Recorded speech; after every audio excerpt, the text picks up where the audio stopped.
3부 예배에 나온 여러분 모두를 하나님께서 늘 감싸 주시기를 바랍니다.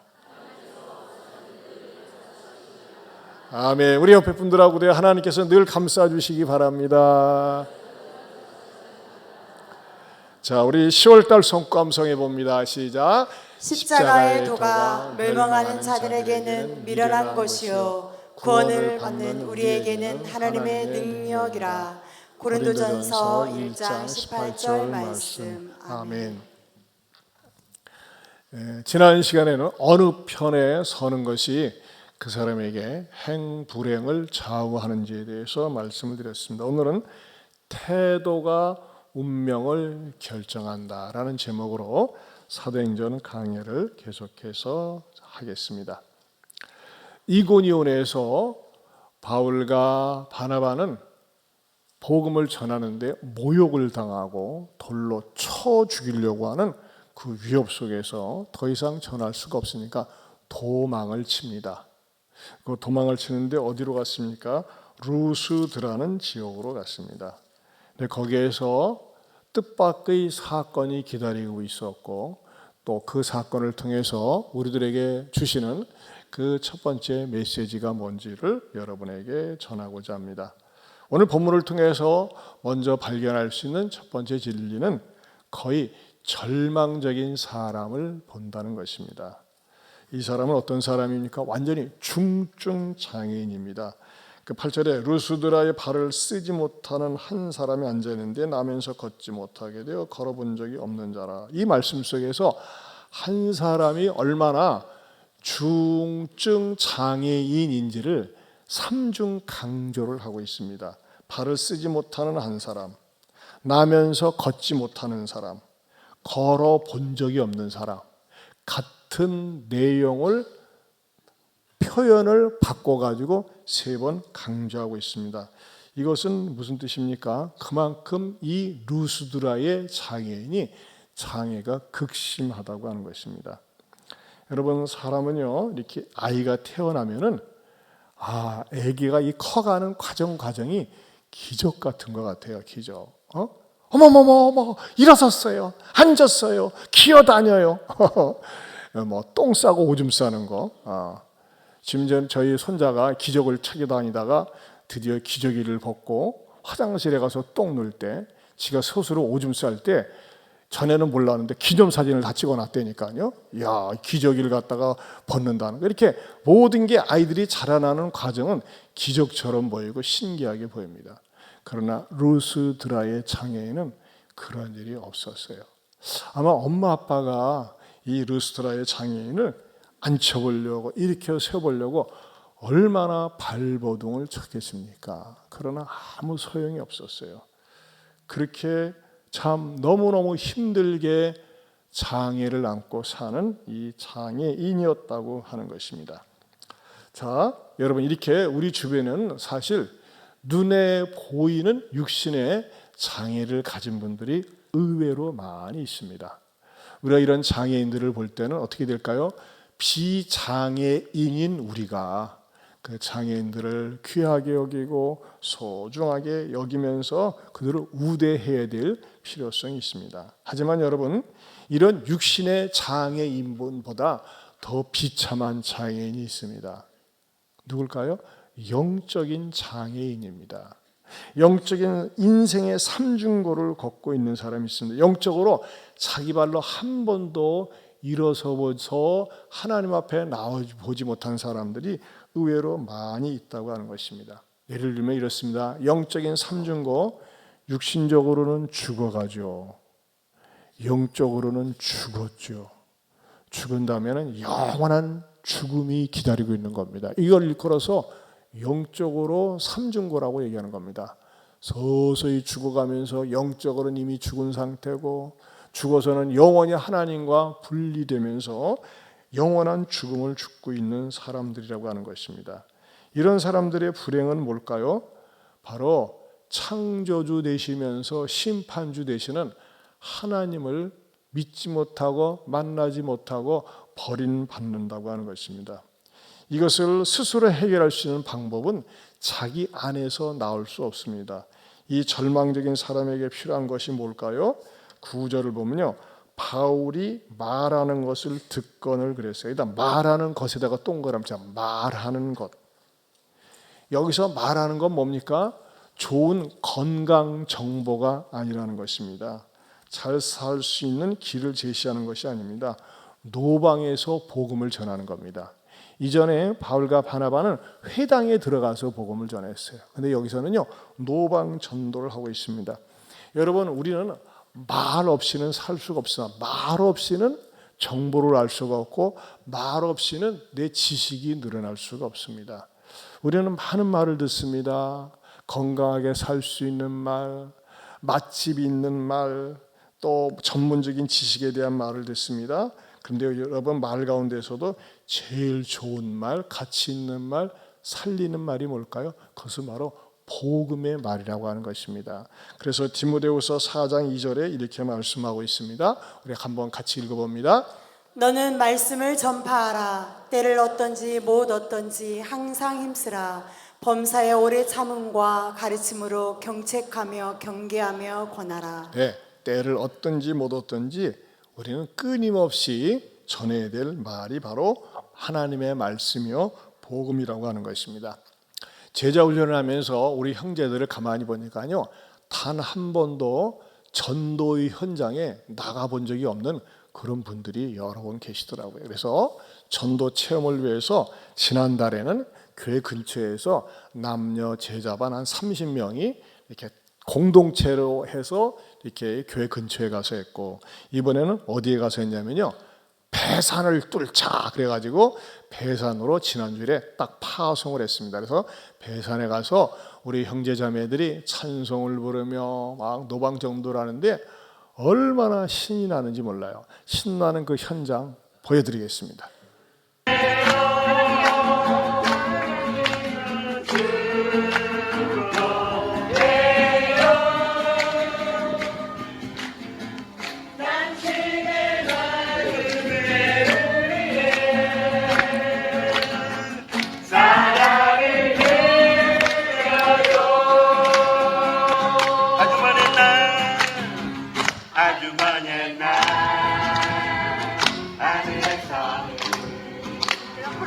당신을 향한 계획이 있었죠. 하나님께서 따라보시고 좋았더라고 말씀하셨네.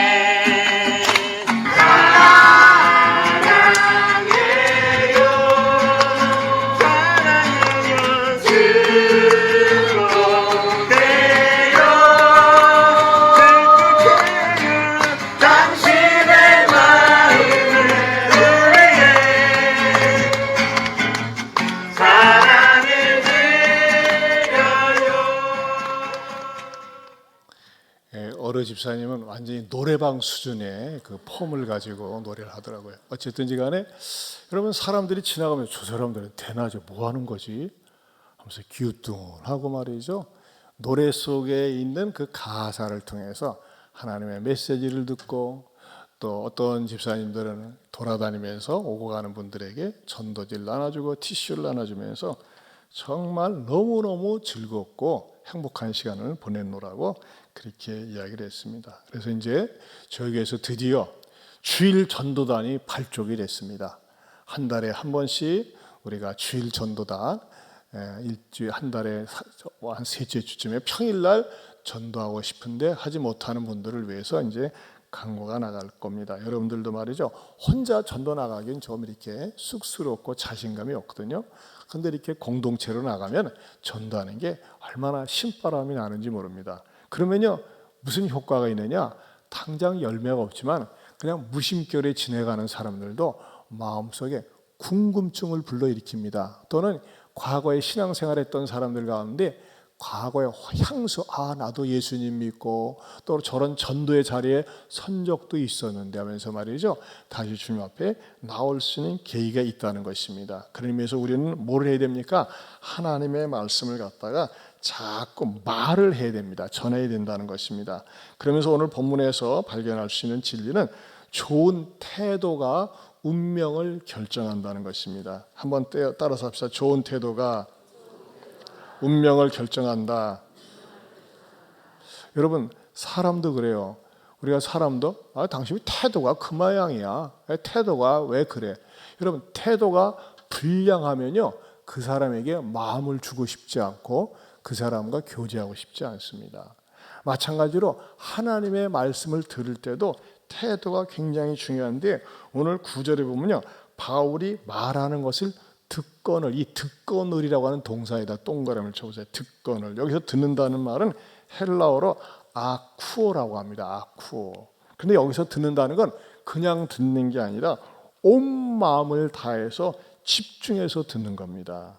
마치 말이죠, 빨려 들어가는 것처럼 거기에 온통 집중을 해서 듣는 거예요. 여러분, 이 듣는 태도가 얼마나 중요한지 모릅니다. 잘 들으면서 이 듣는 태도를 통해서 운명이 결정되는 거예요. 그래서 성경에서도 로마서 10장 17절에 이렇게 말씀하고 있습니다. 같이 읽어볼까요?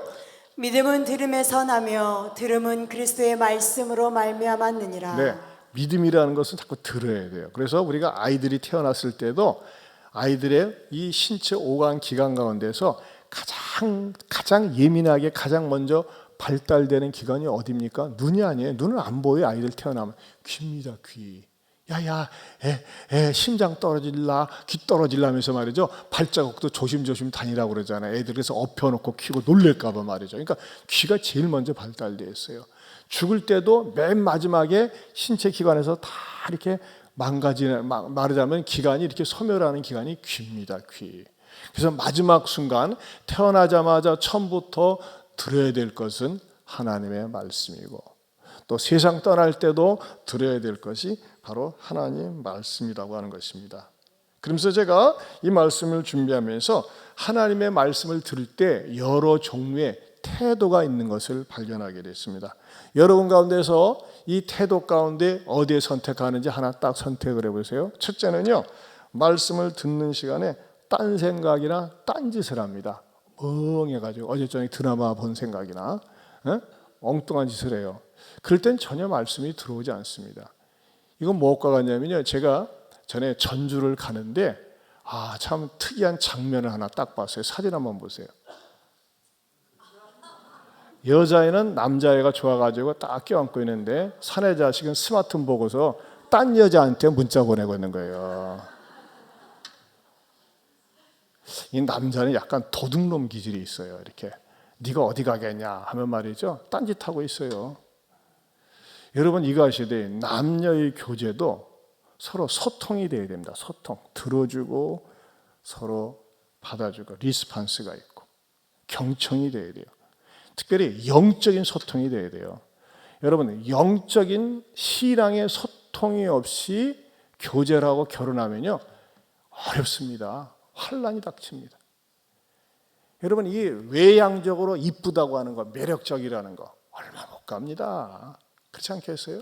근데 서로 마음과 마음이 통하고 무엇보다도 영적으로 소통이 돼야 돼요. 그러니까 여러분들이 남녀가 교제를 할 때, 사귈 때, 결혼할 때 또는 재혼을 할 때 여러분 정말 하나님의 말씀에 귀를 기울여 주는가, 영적인 소통이 되는가, 그것을 판단하지 않고 우선 당장 끌려가지고 어떤 외향적이다, 매력적이다, 성실하다. 여러분, 남자도 그렇고 여자도 그렇지만요, 얼마든지 인간이라는 존재는 위장할 수 있습니다. 상대방의 마음을 얻기 위해서 수단과 방법을 가리지 않고 위장할 수 있는 거예요. 그런데 무엇은 위장 못합니까? 신앙은 위장을 못합니다.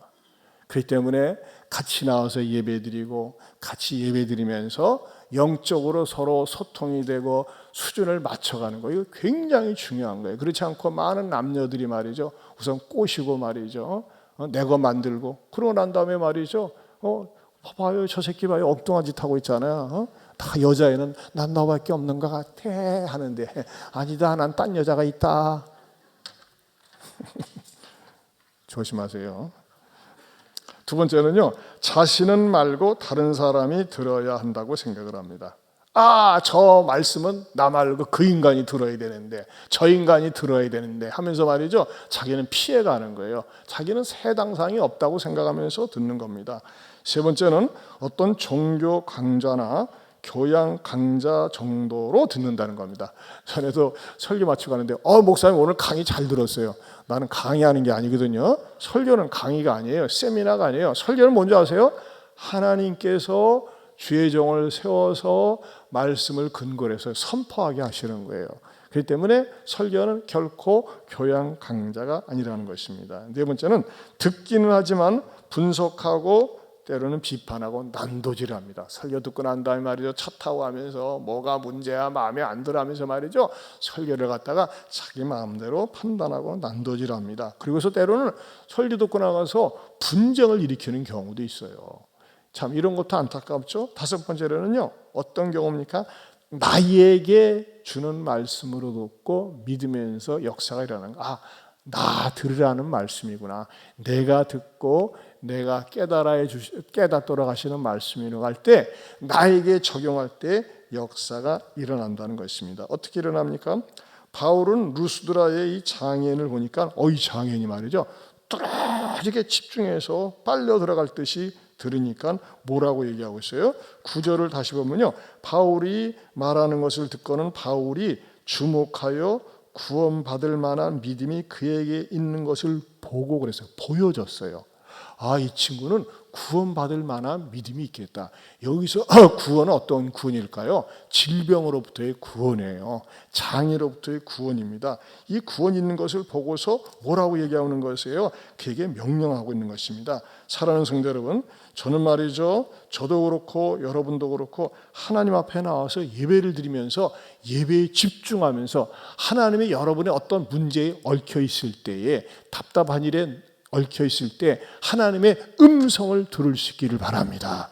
뭐라고 하면서 얘기하고 있는 거예요? 10절에 보면 큰 소리로 이르되 내 발로 바로 일어서라 그랬어요. 여러분, 예배 자리는 어떤 자리입니까? 일어서는 자리예요. 내 발로 일어서는 자리예요. 내가 우울감에 빠져 있거나 절망감에 빠져 있거나 좌절에 빠져 있을 때 답답한 마음으로 왔는데 하나님의 말씀을 들으면서 내가 현재 주저앉아 있고 엎어져 있고 꼼짝 못하는 자리에서 일어날 수 있도록 용기를 주는 자리인 줄로 믿습니다. 사랑하는 성도 여러분, 예배 헛들이지 마세요. 오늘 성령님께서 여러분에게 말씀하시는 거예요. 뭐라고요? 내 발로 바로 일어서라. 따라서 하세요. 내 발로 바로 일어서라. 이 말씀 속에요, 세 가지 의미가 있습니다. 첫째는요, 네 발로 일어서는 네 발. 늑자 발이 아니죠. 네 발로. 다른 사람이 나를 일으켜 주지 않습니다. 여러분 스스로가 말씀에 의지해서 일어서야 된다는 것입니다. 다른 사람의 도움을 받아서 일어서는 건 한계가 있습니다. 자기 스스로가 내 힘을 가지고 일어설 수 있어야 됩니다. 다른 사람이 부축해서 일어서는 것은 한계가 있다고 하는 것입니다. 여러분, 다른 교회가 우리 교회를 세워주지 않습니다. 다른 가정이 여러분의 가정을 세워주지 않습니다. 우리 가정을 내가 일으켜 세워야 됩니다. 우리 대한민국도요, 우리가 자주국방을 가지고 우리가 힘이 있어야 돼요. 다른 나라가 깔보면 안 됩니다. 그래서 우리가 자생력을 가지고 일어설 수 있어야 됩니다. 여러분, 내가 일어서야 돼요. 따라서 합시다. 내가 일어서겠습니다. 이 믿음의 독립정신이 필요해요. 제가 얼마 전에 그 세정왕과 그 아름다운 피부과 사거리에서 전도하는 그 전도사님에 대해서 얘기했잖아요. 했더니 우리 교회 어느 집사님이 목적 헌금을 하셨어요. 그 전사님은 감동을 받았는데 그 전사님에게 좀 격려해드리고 싶습니다 하면서 말이죠, 100만 원 목적 헌금을 했어요.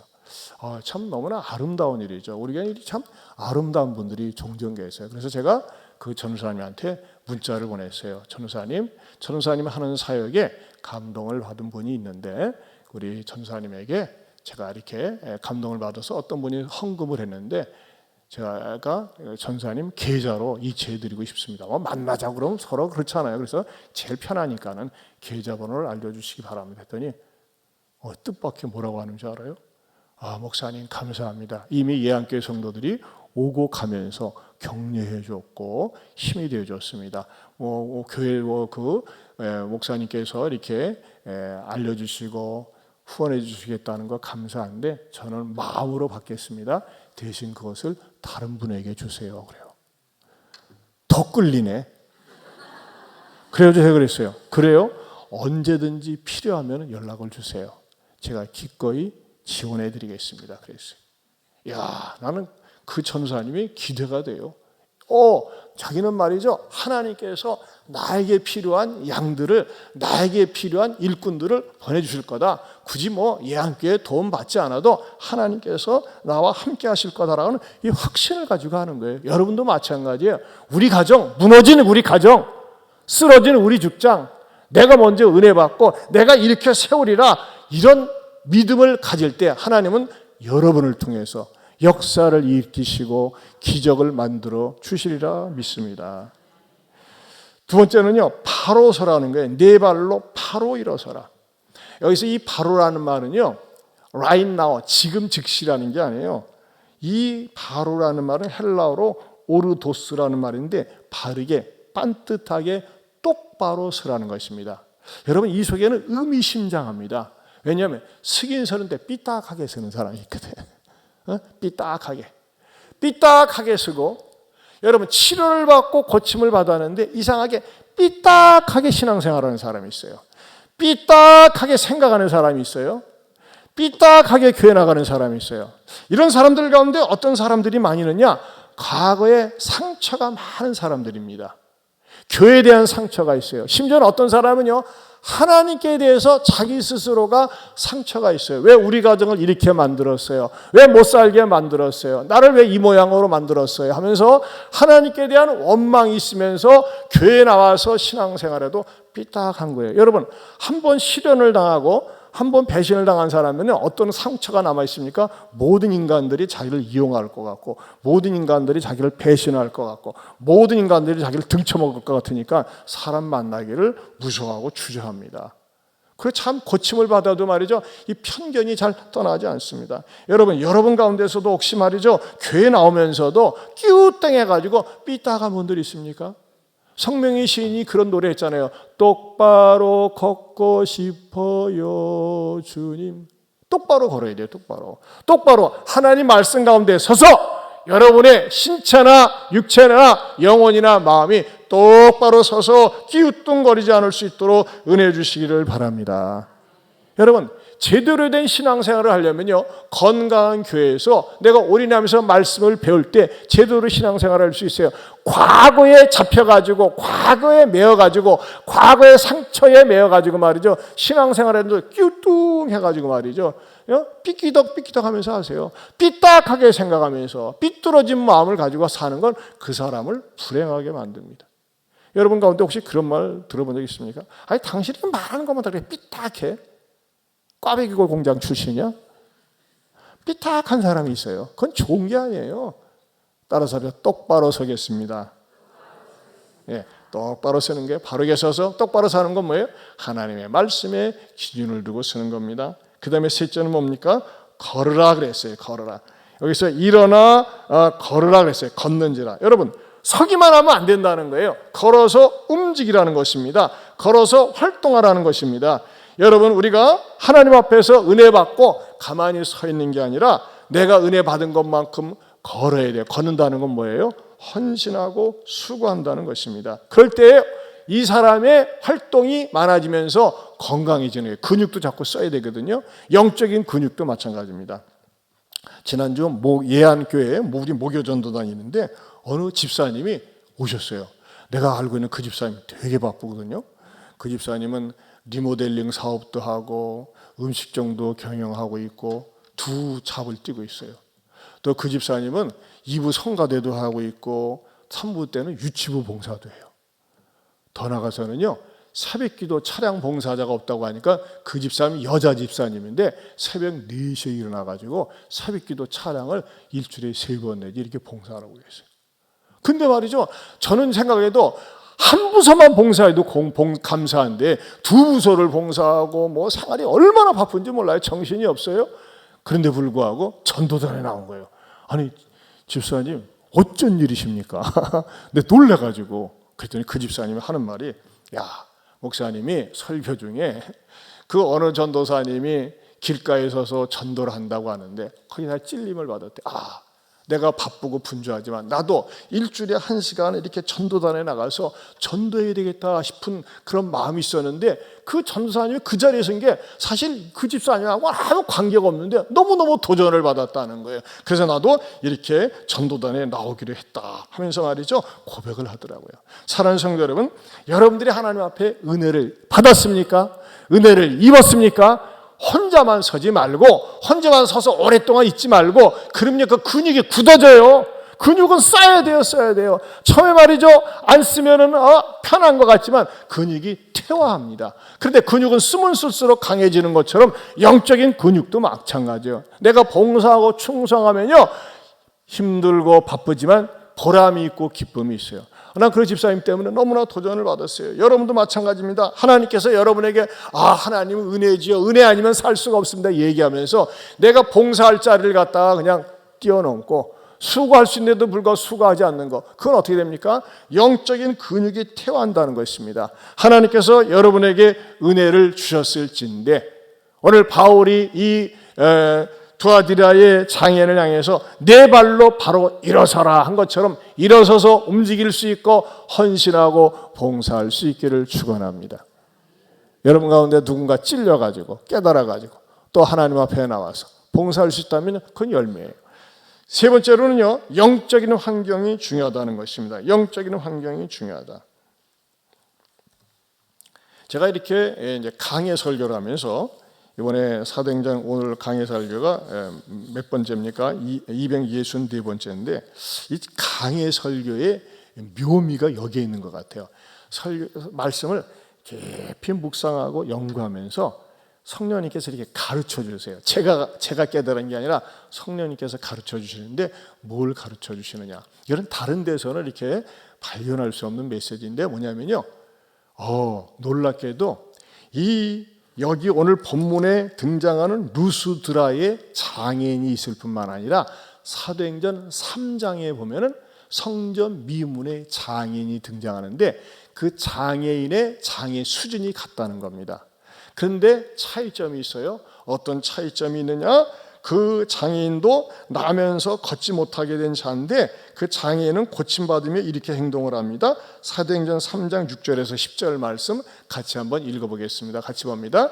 베드로가 이르되 은과 금은 내게 없거니와 내게 있는 이것을 내게 주노니 나사렛 예수 그리스도의 이름으로 일어나 걸으라 하고 오른손을 잡아 일으키니 발과 발목이 곧 힘을 얻고 뛰어서서 걸으며 그들과 함께 성전으로 들어가면서 걷기도 하고 뛰기도 하며 하나님을 찬송하니 모든 백성이 그 걷는 것과 하나님을 찬송함을 보고 그가 본래 성전 미문에 앉아 구걸하던 사람인 줄 알고 그에게 일어난 일로 인하여 심히 놀랍게 여기며 놀라니라. 자, 두 장애인의 공통점이 뭘까요? 두 사람 다 태어나면서부터 걷지 못하는 중증 장애인이었다는 것입니다. 그런데 이 사도행전 3장에 나타나는 장애인은 그가 고침받으면서 어떻게 했어요? 베드로와 요한 사도들과 함께 성전을 향해서 걷기도 하고 뛰기도 하면서 강조하고 있는 게 뭐예요? 성경 구절 다시 한번 집사님 보여주실래요? 그 강조하고 있는 구절이 바로 하나님을 찬송하니 그랬어요. 그리고 찬송한다는 게 두 번이나 나와요. 걷기도 하고 뛰기도 하며 하나님을 찬송하니 모든 백성이 그 걷는 것과 하나님을 찬송함을 보았다 그랬습니다. 그리고요, 이 장애인은 어떤 일까지 하는지 압니까? 자기가 고침받은 것이 너무너무 고마워서 베드로와 요한을 따라다니는 거예요. 따라다니니까 사람들이 저 많이 봤는데 어디서 봤더라? 저래 저 장애인 아니었어. 근데 어떻게 뛰어서서 그러니까 그러면요, 거기다가 맞아요, 내가요 나면서부터 장애인이었는데 이 베드로와 요한이 글쎄 나사렛 예수 이름으로 걸으라고 하면서 제가 일어나 걸었어요. 그러니까 또 베드로와 요한은 뭐라고 합니까? 한 수도 떠서 아니야, 우리가 고친 게 아니에요, 우리 하나님께서 예수님의 능력으로 고쳐졌어요 하면서 쭉 설교를 하면서 5,000명 이상의 회심자가 생겼다고 하는 것입니다. 근데 여러분, 루스드라의 이 장애인에게는 아무런 사건이 없습니다. 그냥 10절에 일어나 걷고 그냥 거기서 끝나버려요. 뭐가 없어요. 여러분 궁금하지 않으세요? 저는 너무너무 궁금해요. 아니 오랜 세월 동안 수십 년 동안 꼼짝도 못하던 사람이 한 사람은 고침받으니까 뛰어서서 걸으며 춤을 추며 찬양하며 전도하는데 말이죠. 좋은 간증자가 되어서 5천 명 이상이 회심하는 데 쓰임받았는데 이 루스드라 장애인은 아무런 일이 없이 그냥 조용히 사라져요. 왜 그랬을까요? 성령님께서 깨닫게 해주시는데요. 이 사도행전 3장에 등장하는 미문의 장애인은 늘 사람들이 성전 안에 드나들면서 은혜 받으면 찬송하고 성전의 노랫소리를 듣고 하면서 말이죠. 서당께 몇 년이면 3년이면 풍어를 읊다고 들으면서 찬송이 기억나고 말씀이 있었던 거예요. 그러면서 이 장애인의 마음속에 나도 언젠가 그렇게 될 날이 있을지 모르지만 뛰어서서 걸으며 마음껏 찬양하리라 하면서 말이지 그것이 잠재적으로 그의 마음속에 있었어요. 그런데 루스드라의 장애인은 그렇게 들을 수 있는 은혜 받을 수 있는 영적인 환경이 전혀 주어지지 않았다는 겁니다. 일단은 이방 땅이었습니다. 주변에 성전도 없었습니다. 아무것도 없었어요. 그러다 보니까 그냥 고침받은 사건으로 끝나요. 여기서 주는 중요한 영적인 진리가 뭡니까? 이 미문의 장애는 가랑비에 옷 젖는 줄 모른다고 성전 근처에 있으면서 사람들이 오고 가는 표정 속에서 은혜 받은 사람들을 보면서 은혜 받은 사람들이 들려주는 메시지를 들으면서 찬송을 들으면서 어느덧 그의 마음속에 깔려져 있었다고 하는 것입니다. 그러나 이 루스드라의 장애인은 전혀 그런 것이 주어지지 않았어요. 어떤 교훈을 줍니까? 여러분, 내가 현재 살고 있는 영적인 환경이 중요하다는 것입니다. 내 주변에 감사한 일이 생기면 감사할 수 있고 하나님 앞에 기도할 수 있고 찬양할 수 있는 그러한 사람들이 주변에 있습니까? 모여 앉아 말이죠. 맨날 뽕짝 노래만 부르고 세상 노래만 흔들고 세상적인 얘기로 가득 차 있는 사람만 있습니까? 그런 가운데서는요 찬양이 터질 수가 없어요. 그러나 나에게 신앙으로 권면해주고 가르쳐주고 찬양하고 이런 사람들이 내 안에 있다면, 내 주변에 있다면 그 사람에게 언젠가 하나님께서 터치해 주셔가지고 기회가 주어진다면 그의 마음속에 찬양이 터지고 감사가 터지고 진정한 예배자가 될 수 있다는 것입니다. 여러분, 여러분의 영적인 환경, 여러분의 만나는 사람들이 내 신앙을 키워줄 수 있고 이끌어줄 수 있고 인도해줄 수 있는 그런 사람들이 있습니까? 그 사람은 굉장히 가능성이 있습니다. 그러나 그런 사람이 없다면요 영적으로 그냥 쭉 가라앉아 그냥 치료받고 끝나버려요. 더 이상 발전이 성장이 없다고 하는 것입니다. 우리 제자반에서 바자회 후일담 얘기를 나누는데 전에는 사람들이 우리가 그냥 스쳐 지나가고 그냥 막 대충 알았는데 이번에 바자회를 통해서 땀 흘리고 봉사하면서 휴가를 내고 봉사하면서 스며드는 관계가 되었다 그랬어요. 인간관계는 아무리 만나도 스치는 관계가 있어요. 스치는 관계는 사무적인 관계예요. 동사무소에서 서류 하나 떼면 끝나요. 인격적인 관계가 없어요. 그런 어떤 관계? 스며드는 관계예요. 스며드는 관계 어떤 관계입니까? 내가 너를 알고 네가 나를 알고 내가 어려울 때 기도해 줄 수 있고 관심 가져줄 수 있고 내가 믿음이 자라나지 않을 때 내 믿음이 자라날 수 있도록 이끌어주는 그런 사람이 있는 사람은 스며드는 관계 속에 있는 사람입니다. 그렇다면 여러분이 여러분 스스로를 살펴보세요. 내 믿음이 자라날 수 있도록 성장할 수 있도록 나를 기도해 줄 수 있는 사람, 또 내가 기도해 주고 싶은 사람이 있는가? 그 사람은요 영적인 좋은 환경 속에서 자라날 수 있습니다. 그리고 하나님 앞에 크게 쓰임받을 수 있습니다. 그러나 그렇지 못한 사람이 없는 사람은요 빨리 찾아야 돼요. 소그룹에 들어가야 돼요. 구역 모임에 들어가세요. 여러분의 그런 아름다운 그리스도인의 교제가 있어야 된다고 하는 것입니다.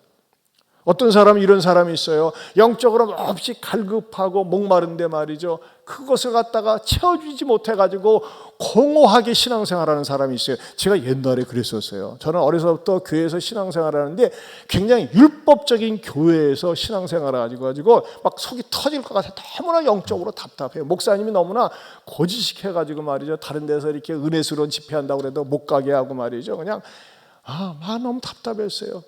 막 정말 미칠 것 같았어요. 그런데도 불구하고 저는 교회 생활, 모든 예배 생활, 교회에서 있는 모든 부흥에 빠지지 않고 열심히 참석했어요. 그래서 제 마음속에 소원이, 하나님, 제가 교회 생활을 하는 것이 아니라 교회 드나들면서 이런 활동하고 저런 활동하고 봉사하면서 교회 생활을 하는 것이 아니라 신앙생활을 통해서 맛보는 행복을 저도 만끽하고 싶습니다. 행복을 누리고 싶습니다. 그런 교회 좀, 그런 목사님 좀 만나게 해주세요. 그러다가 고옥하는 목사님을 만났고 사랑의 교회 가서 10년 동안 제가 부교육자 생활을 하면서 부교육자 생활 이전에 신앙생활의 에센스, 진수를 맛보았어요. 사랑의 교회에서 신앙생활하면서 성도들이 입버릇처럼 하는 말이 뭔지 아세요? 행복해였어요. 행복해. 저는 행복해라는 말, 교회 생활을 하면서 행복해라는 말은 거기서 처음 들었어요. 그래서 제 마음속에 거룩한 야망이 생겼어요. 제 마음속에 교회를 오래 다녔지만, 신앙생활 오래 다녔지만, 그러나 우리 주님이 외면하시지 않고 예배의 마일리지, 찬양의 마일리지가 차곡차곡 쌓여 있다가 이것을 분출할 수 있는 날이 없었는데, 그 교회 가서 신앙생활하면서 말이죠, 감격이라는 것이 무엇인지, 기쁨이라는 것이 무엇인지 맛을 보면서 더욱더 간절한 야망이 생겼습니다. 무슨 야망이에요? 하나님, 제가 이 부교육자 생활 여기서 언제까지 할지 모르지만 부교육자 생활이 끝날 때, 제가 단독 목회할 때 이 사랑 위에서 맛보았던 성도들 입에서 터져나오는 신앙생활하는 것이 행복해요, 목사님을 만나서 행복해, 이런 말을 들을 수 있는 목회를 하게 하여 주시옵소서. 그 교회가 예안교회입니다. 행복하십니까? 별로 대답이. 여러분, 우리 예안교회에서 신앙생활하는 거 행복하십니까? 그 앞사람 쳐다보고 제대로 얘기합시다. 예안교회에서 신앙생활하는 거 행복해요. 그렇게 삐딱하게 쳐다보는 분도 있네. 조금입니다. 여러분, 그렇습니다. 영적인 환경이 너무너무 중요해요. 어떤 분은요, 교회 오래 다니면서도요, 너무 축 처져 있어요. 왜 그렇죠? 영적인 좋은 환경이 있지 못하다 보니까. 근데 어떤 분들은요, 눌려 있었고 상처가 있었는데 우리 교회 예안교회에서 막 어떤 분들은 예배 드릴 때마다, 찬송을 부를 때마다 눈물 흘리면서 그렇게 고백하는 분이 있어요. 목사님, 나는 왜 찬송을 부를 때마다 눈물이 나죠? 그 눈물은요, 굉장히 좋은 눈물입니다. 어떤 분 표현에 의하면요, 마귀가 빠져 죽은 우물입니다. 표현 너무너무 기가 막혀요. 예배 속에 흘리는 눈물, 기도 속에, 찬양 속에 흘리는 눈물은요, 마귀가 빠져 죽고 내가 살아나는 그런 물이라는 것입니다. 사랑하는 성도 여러분, 우리가 하나님의 말씀을 들을 때 정말 올바른 태도가 운명을 좌우합니다. 말씀을 들을 때마다, 예배를 드릴 때마다 간절하고 사모하는 마음으로 듣고, 말씀을 들으면서 여러분들의 마음속에 어둠을 빛으로 인도해 주시고, 눌린 마음을 풀어주시고, 묶인 것을 풀어주시고, 절망과 좌절과 실에 빠져있는 여러분들을 하나님께서 세워주시기를 축원합니다. 그래서 저는 외치고 싶습니다. 예수 이름으로 명하노니 여러분을 얽매이게 하고 묶게 하는 거 풀릴지어다. 자유함을 얻을지어다. 일어설지어다. 이런 은혜를 여러분들에게 주시기를 주님의 이름으로 축원합니다. 어떻게 할 때요? 말씀 앞에서 서야 돼요. 하나님 감사합니다. 우리 모든 성도들이 말씀 앞에서 경외함으로 주님 앞에 홀로서게 하시고, 말씀을 통해서 힘을 얻고 용기를 얻고 자유함을 얻고 취함을 맛보게 하여 주옵소서. 예수님 이름으로 기도합니다. 아멘. 우리 말씀 앞에서 경외함으로 같이 찬양하겠습니다.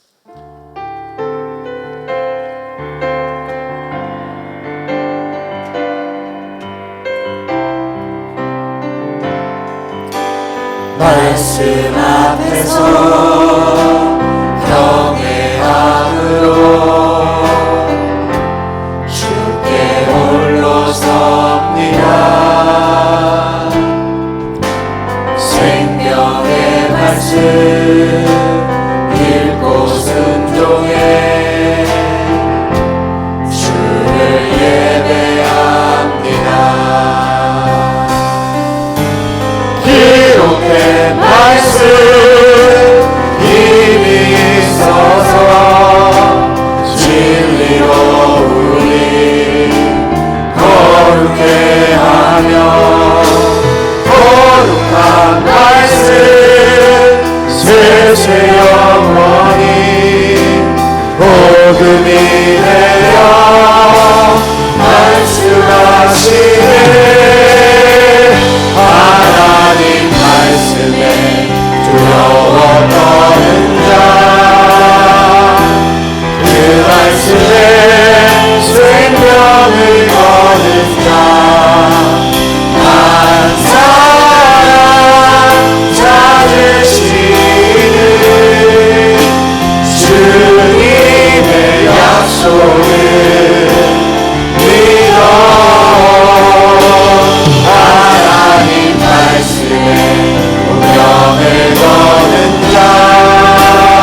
말씀을 붙들고 기도하기 원합니다. 여러분 무엇에 주저앉아 있습니까?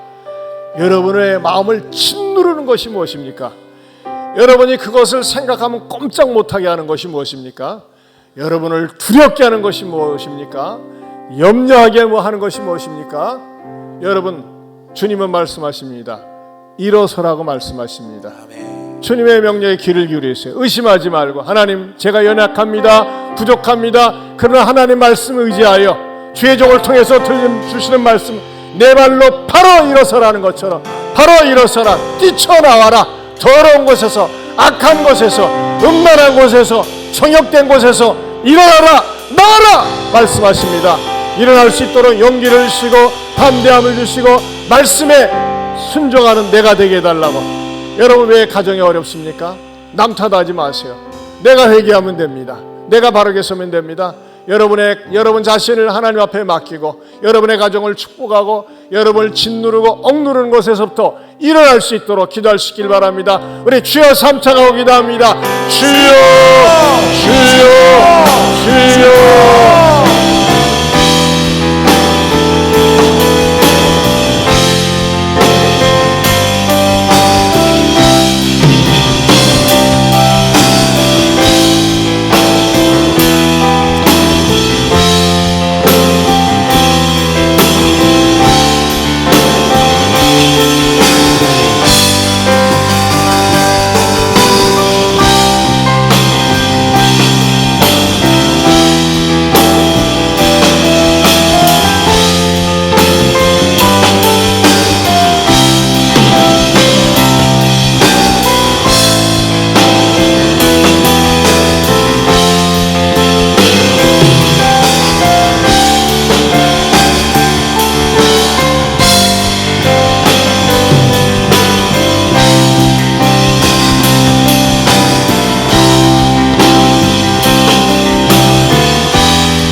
여러분 아픈 부에 손을 얹으세요. 아픈 부.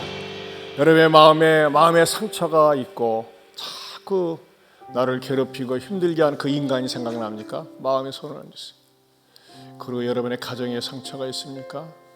마음에 손을 얹으세요. 자녀나 남편이나 부모나 동서지가 시댁 간의 관계에 있어서 인간관계에 있어서 상처가 있습니까? 마음에 손을 얹으시고 또 육신의 질병이 있는 분들은 그 질병 부에 손을 얹으세요. 하나님 아버지, 이 시간에 치유를 위한 기도하기 원합니다. 그가 찔리면 우리의 상함을 인하며 그가 채찍에 맞음으로 너희가 나음을 입었도다 말씀하고 있습니다. 주님, 나에게 찾아와 주시옵소서. 아멘. 예수 이름으로 명하노니 나를 힘들게 하고 지치게 하는 만성 질병은 떠나갈지어다. 아멘. 떠나갈지어다. 아멘. 떠나갈지어다. 아멘. 주여 자유함을 주시옵소서. 아멘. 우리 사랑하는 성도들 가운데, 형제 자매들 가운데 너무나 오랜 세월 동안 남편 때문에, 아내 때문에, 자식 때문에, 부모 때문에, 동서지간에, 직장에서 또 시댁과의 관계에 있어서 그들이 뱉은 말 때문에, 무시당하는 것 때문에, 상처 때문에 때로는 잠 못 이루는 밤을 보내기도 하고 사람이 싫고 눌려있는 분들이 있습니다. 주님, 이곳에서 자유함을 얻게 하여 주옵소서. 나를 억누르고 어둡게 하고 자신감 없게 하는 이 악한 영은 떠나갈지어다. 아멘. 예수 이름으로 명하노니 떠나갈지어다. 아멘. 그래서 일어서게 하여 주시옵소서. 아멘. 그래서 주님 안에서 자유함을 얻고 주님 안에서 마음껏 신앙의 근육을 키우며 하나님의 은혜로 똑바로 서서 걸어서 움직이며 나만을 위해서 사는 것이 아니라 수고하고 헌신하며 사는 성숙한 그리스도인들 되게 하여 주시옵소서. 아멘.